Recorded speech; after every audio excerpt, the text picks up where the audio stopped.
OK， 最近咧我諗到一個構思，因為我年紀已經上咗啦，坦白講，咁我就諗住做一個真人真事嘅故事出嚟，就其實係由我出世一直到而家關於樂壇係點嘅情況，到底我自己本身由細到大又發生啲乜嘢事，我好想一一咁樣即係拍出2部戲出嚟，同大家全馬嘅人口籌5000萬，拍2部電影同埋1場演唱會，所有嘅全部都係免費入場，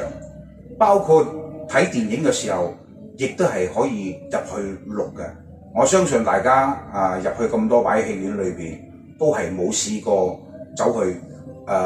拍戲即係錄影嗰部戲嘅。但係咧呢一位我申請嘅就係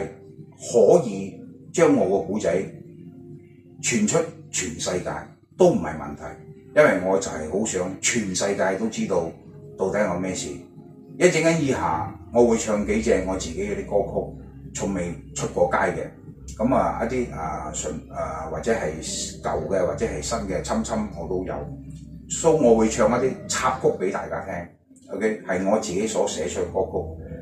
辛辛苦苦咁呢幾十年入邊寫出嘅都有成200首，但係咧我只係想推出我30首歌。咁呢30首歌裏邊咧就會顯示喺入邊呢2部電影度分開出嚟嘅，2部入場都係免費，包括嗰場演唱會都係免費，而且到時大家邊一個全馬嘅人口，華人又好咩人都好，好想 join 我嘅一齊喺嗰個演唱會嗰度出現嘅，多多無人歡迎。多謝你哋支持 ，thank you， 多謝晒，希望你哋嘅鼎力支持 ，OK。